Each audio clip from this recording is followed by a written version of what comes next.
Today I have the pleasure and host a podcast where we should talk about your poem collection.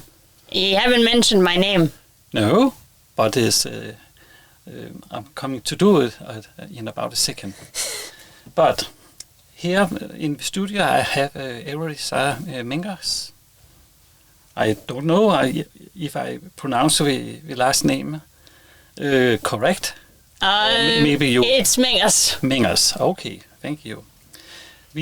Today we should have a talk about your poem, where you are collection of a poem, where you are about to launch here mid-July 2026. Mm-hmm. Yes. And then I have some questions to your collection. And are you ready? Yes, I'm ready. Thank you. Is this your first poetry collection? I'll tell you. Is this your first poetry collection? Yes, it is. I'm sorry because the pronunciation. It's all right. The audience have to forgive me. But I'm Danish. I'm too. Yes, but you sure are very good at pronouncing. Yeah, you are. So is this your first poetry collection? Yes, it is. What inspired you to write a poetry collection? What inspired me? I think, I've been writing poems ever since I was 12, and I've always wanted to be a writer, but my parents wanted me to put my efforts into something different, and because they didn't want me to suffer the disappointment of not doing well as a writer, so I studied I studied biochemistry in high school, or as we call it in Danish, gymnasium, and I studied. I still study biochemistry at Copenhagen University. Mm-hmm. But in 2025, I decided that I wanted to write a poetry collection about what it was like to have psychosis, because, I've had the suicidal thoughts ever since I was 12, but when it started happening, I thought, this is the worst I've ever felt in my life. I need to document it. Oh, I forgot to mention what your collection is called. It's called My Life in the Mental Health System. Yes, exactly. Yes. How long have you been writing poetry? Well, I've already said it. I've been writing poetry ever since I was 12. Oh, yeah, that's right. But this collection is take off about 2025. You mentioned. Yeah, you started writing. Yeah, that's when I started writing this poetry collection that is about to be released. Yeah. What made you start writing poems in the first place? I don't really remember. It was either a thing we had to do in school or something my parents suggested. But if I really think about it, I think it was something we had to do in school. I showed it to my parents loved it, and they encouraged me to write more poems. Mm-hmm. I think that's the way it went. Mm-hmm. Mm-hmm. How long did it take to write a poem? How long does it take? Yeah. Maybe it depends. It really depends. It really depends on what I'm writing and how connected I am to the subject, because for me, it's easy to write about the endurance of suffering, but it's harder for me to write a poem about love. Mm-hmm. Or sometimes it is, Like, it takes me about, like, depending on how long the poem is, it takes me about 5 minutes. If it's a really short poem, it's about 5 minutes. If it's a really long poem, it probably takes me like 20 minutes. Because like sometimes I don't sit and just write it out, because if I can feel this is going to be a long poem, I'm dyslexic, so I can't spell every word, but I can but I know a lot of words. So it's easier for me to just record myself reading out about the poem, and then listen to the recording and write it down. And maybe also change a couple things about the poem that I think could be better. So that is your workflow? Yes. Yes. Why are you writing in English? I'm writing in English instead of Danish because my sense of creativity is better in English than it is in Danish. I've tried writing Danish poems. I just don't like it. It doesn't have the same. It doesn't have the same feeling or the same gusto that I want to have, and the same like. It doesn't have the same feeling, really. So that's why I write in English. Okay.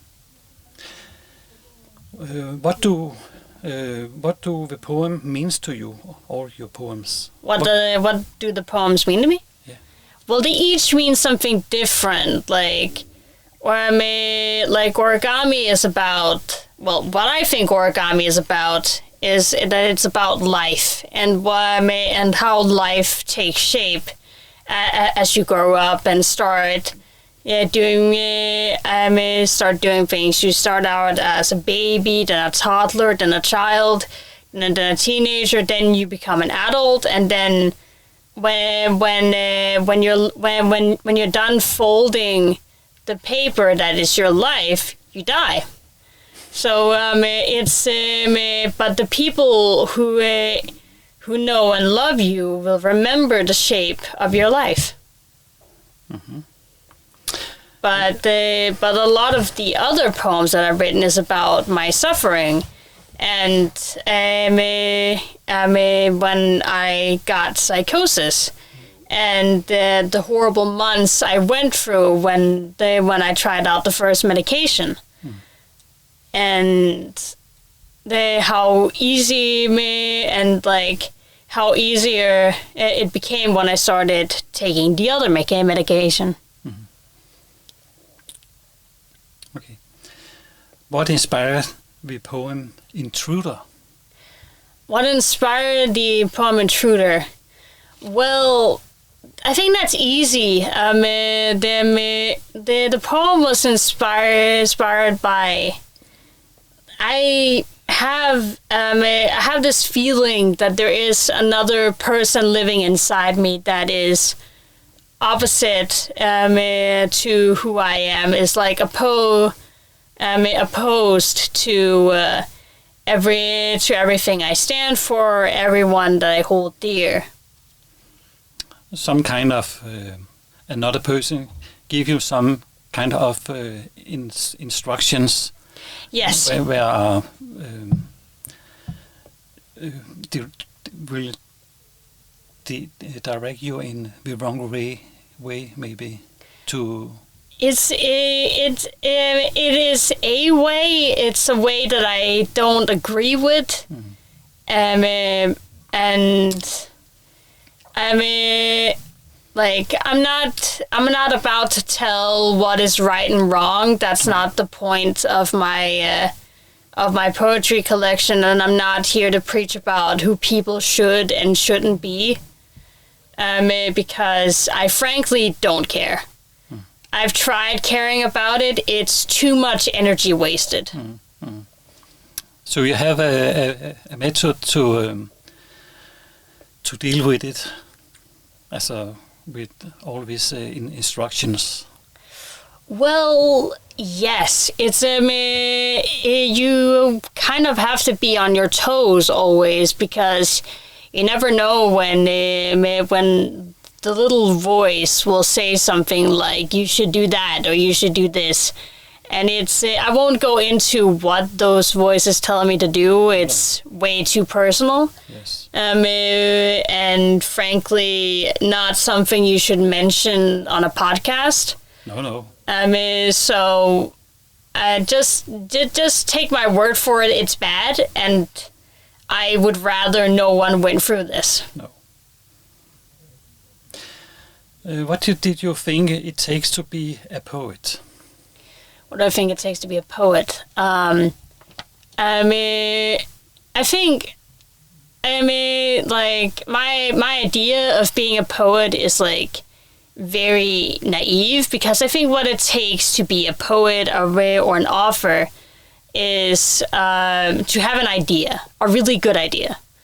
But which is, I guess, naive, because you can have very good ideas but struggle to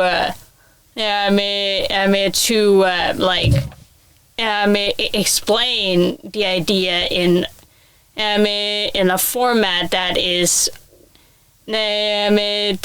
understood by other people. Yes, There is got it from your thoughts to the paper. Yeah. It's There is a manga artist that I know, called Fujimoto. I can't remember his first name. Who has brilliant ideas and tells really good stories about complex emotions and thoughts and feelings. But his art isn't always the greatest, and is often rushed because he's dealing with deadlines and whatnot. But his ideas are solid. Mm-hmm. And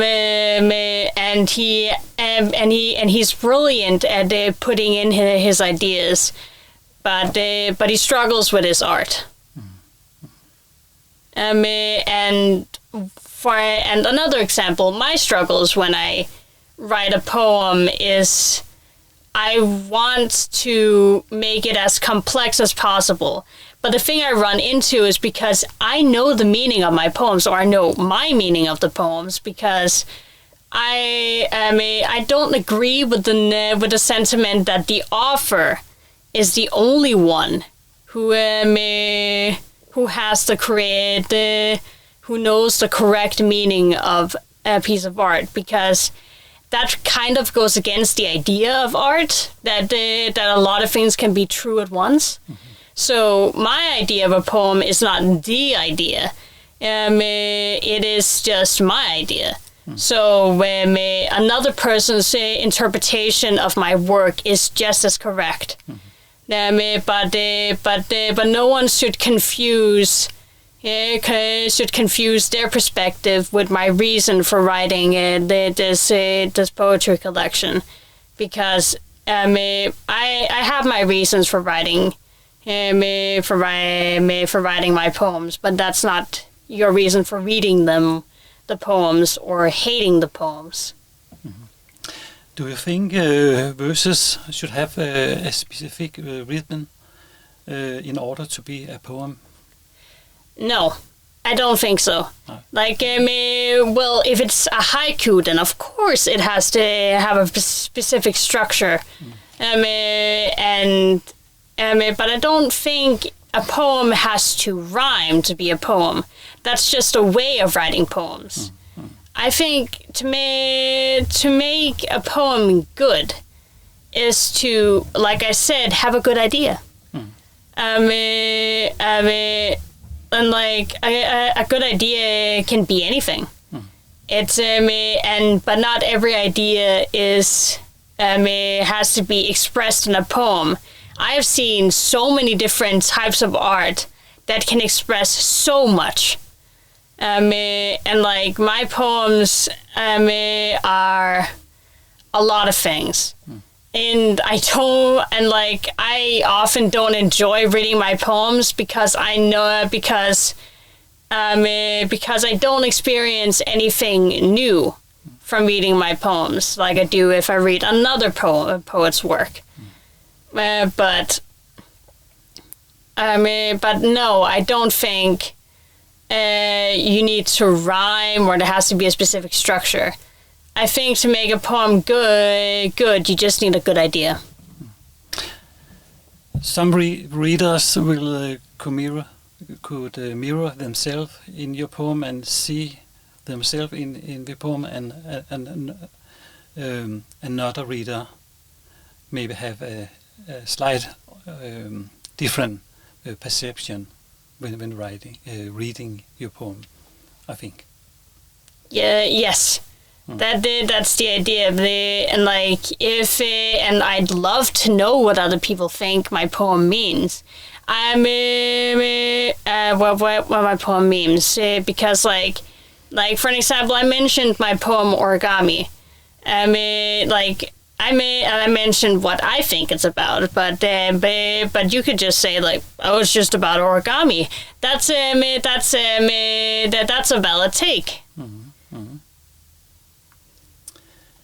What do you think makes a good poem, eller makes a poem good? Well, I think I already mentioned that. But like, I think with any creative process, it always starts with an idea. And an idea, it doesn't have to be big or complex. It can be very small and simple. But what I've witnessed in life, it's the simple things that mean the most to people. Like, a poem about doing mundane things is not something extraordinary, but it resonates the most with people because that's the most relatable. I could write a poem about this big, epic romance, but that's not going to be as relatable. Because like I've mentioned before to my family, and they've mentioned to me, that you're not going to find someone who is your 100% match. You'd be lucky to find someone who matches with you 50%. And that 50% is enough. And it doesn't have to be like these strong feelings that you have for someone either. Like there is this singer and poet Katinka. She writes her love songs are very mundane, and it's about loving a person for who they are.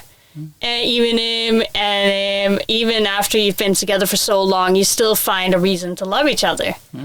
And it's a person you can be yourself with, not say, and stuff like that. That's beautiful. Yeah. Since you write about a very specific subject, do you think everyone will be able to relate to your poems? I don't think everybody will be able to relate to the feeling of having a psychosis, but at the same time, a lot of people, like regardless if they have a psychosis or not, will know the experience of having a lapse in reality. Because like psychosis or not, we sometimes see things that are not there, or hear voices in our head telling us to do things. That is not uncommon for the average person's experience of life. But having a psychosis is a truly unique experience that I wouldn't wish on anybody, because it is it is at best a mild annoyance, and at worst hell. But I think that the feeling of hopelessness and the feeling that nothing is going to go your way is going to be relatable to everybody, because everybody at some point hits rock bottom. And it's what's important about when you hit rock bottom is that you don't stay there. That's right. Why are not all your poems about having a psychosis? A psychosis? Yeah. It's well. I think if it just were about that, my poem it would get really tired very quickly, because like I joke with myself that my poems about the psychosis is just the same poem, just differently formulated, which is true. Like a lot of the poems are just about, oh, my life sucks, and I wish everything were different, but they aren't, and it won't be as it was before, blah blah blah. But as important as those poems are, it shouldn't be everything, because life didn't just suck for me while I was going through this. There were glimpses of happiness and there were glimpses of hope. When I switched medication, I got back to a version of normalcy for me, and I've come to accept that this is my new normal now. I can always hope for better, but I'll take the amount of normalcy I can get. When I was taking the other medication and I was almost fainting in class, that was terrible. But things have gotten significantly better since then. And, well, I've written the poems. I've written poems like this to, well, cope with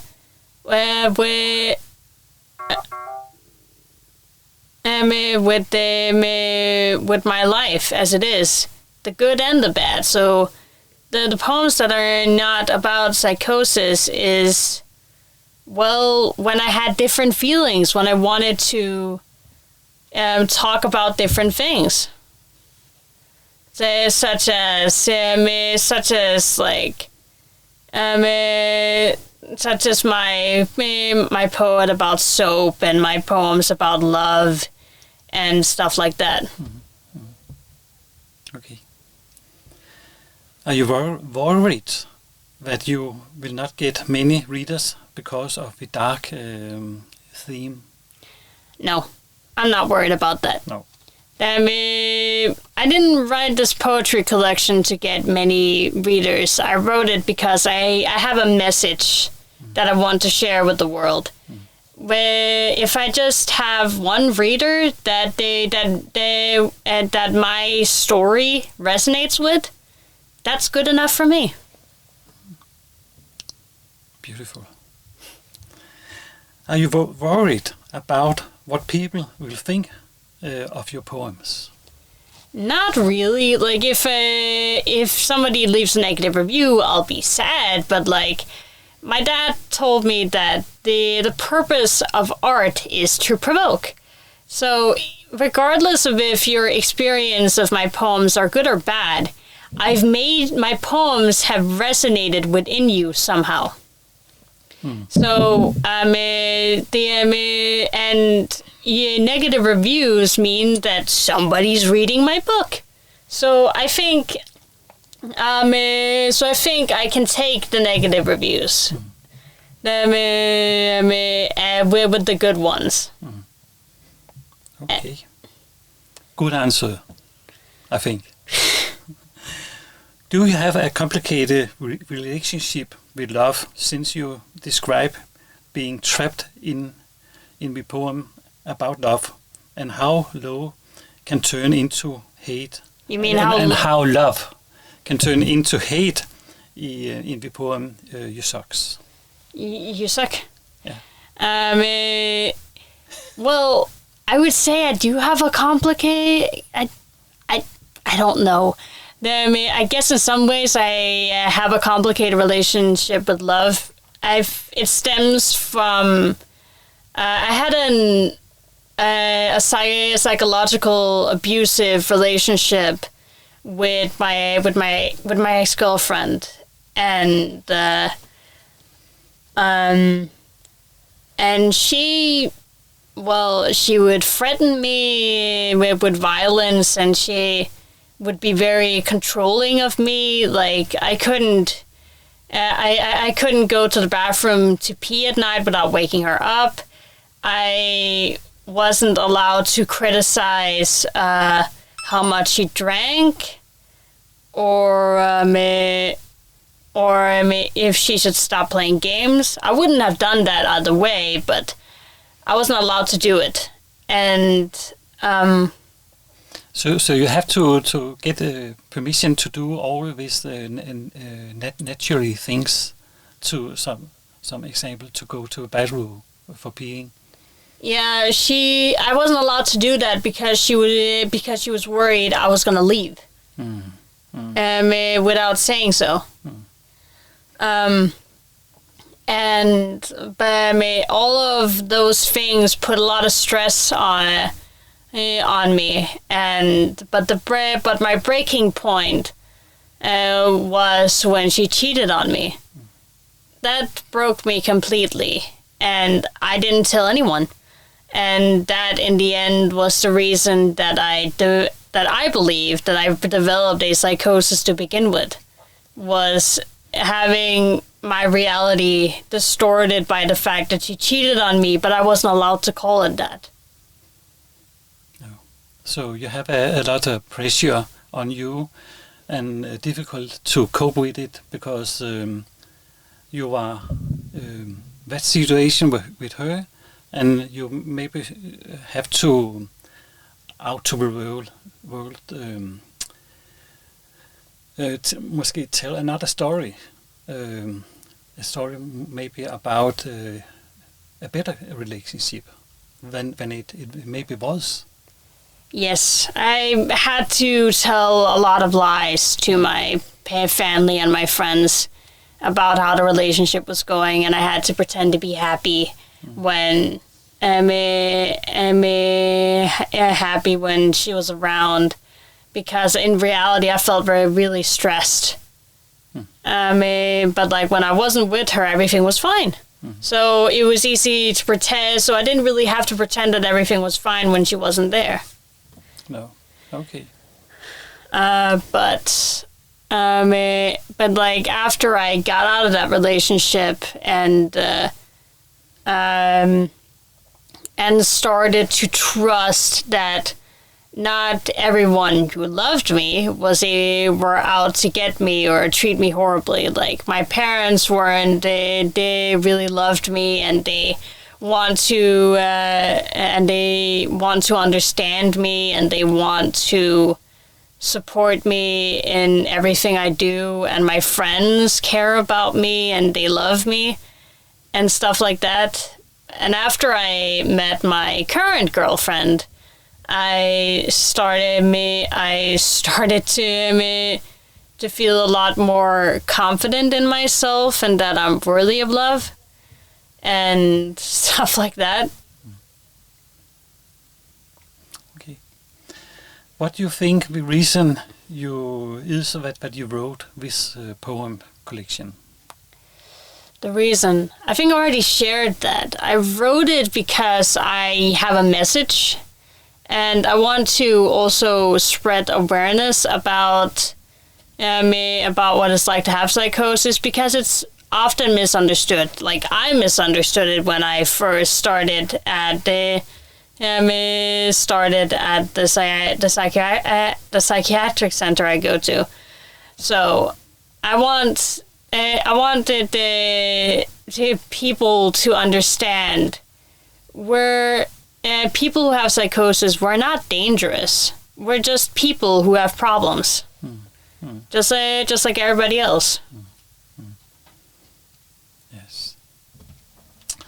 Is it true that you give your poems as a gift, and why did you give the poems as a gift?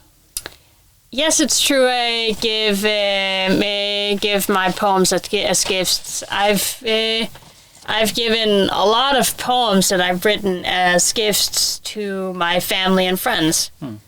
And the reason why I did it is because I like to make the gifts I give to people myself. And writing poetry is a creative outlet for me. And it's a way of me sharing what people mean to me. So that's why I give poems to as a gift. Yes. So homemade gifts. Yes. Yes. Okay. Are you aware that if your poetry collection became popular, the poem you have give to your family may become sought after? I kind of have a hard time like envisioning my poetry collection becoming that popular, but like let's say it did happen.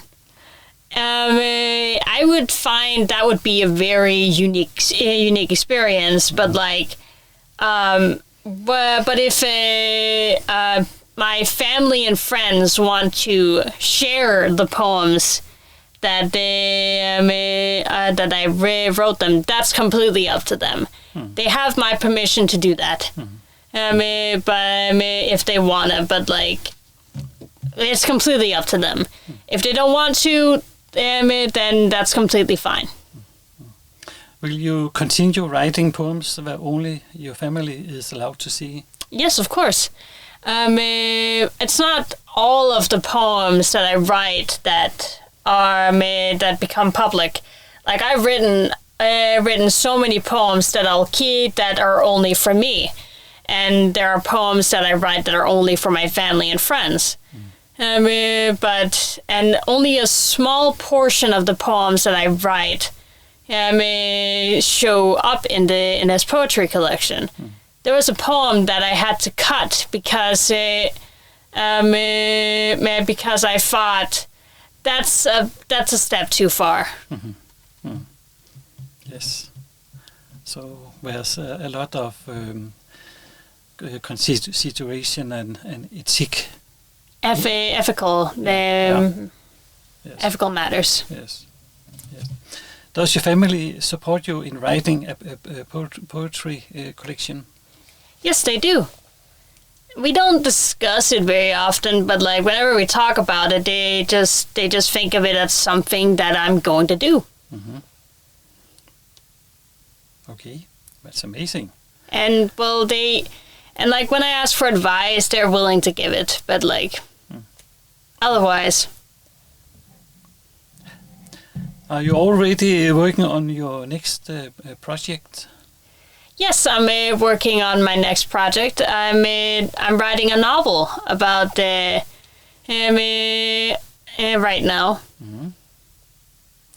And when will it be public? It'll probably be public next year. Okay. Yes. So it will take about a year to make it. Yes. I think so. Okay. Can you give us a little hint about what your next project will be about? Well, my poetry, no, not my poetry. My novel is about a tragic love story between two girls. So I already know that my book isn't going to be for everybody. But like I said, it's the same thing with my poetry collection. I have a message I want to give, and I want to spread awareness about a group that I'm part of. I think it may be very interesting to read both for women and for men, because men will love to get an inside view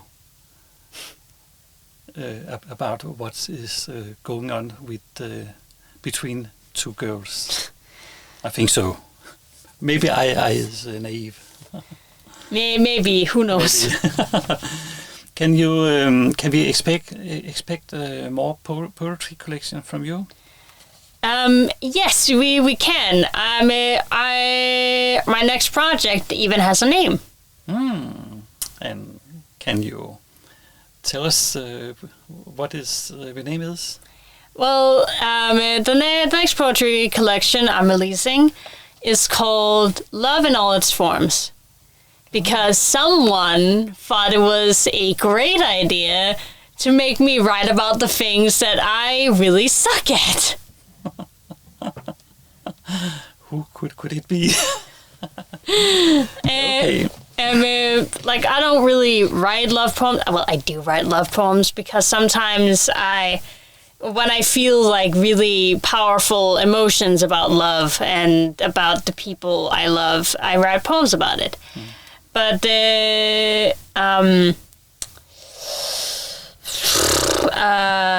how do I say this? But like, it's not something that I can just write on command. No.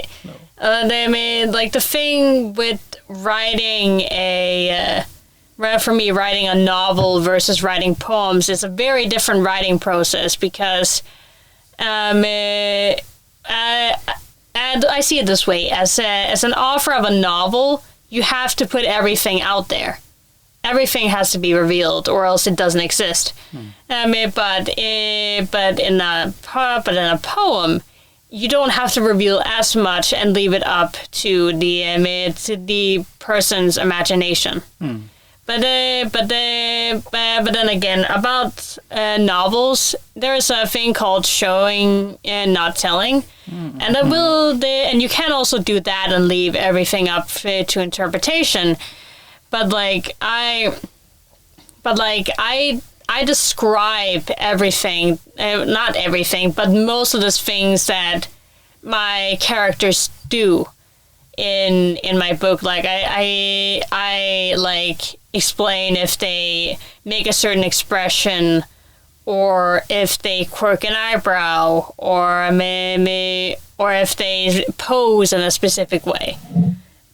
Because I want this world to feel lived in. We're about to come to the end of this interview, and my last question will be, is there anything you would like also to share with us? No, I don't think so. Okay. So I will say thank you for today, and thank you for you to coming here in the studio and on this podcast. It's me who says thank you. Thank you. Du får lige hånden her. Med hand. We shake hand. Ow. Bye bye, everyone. Bye bye.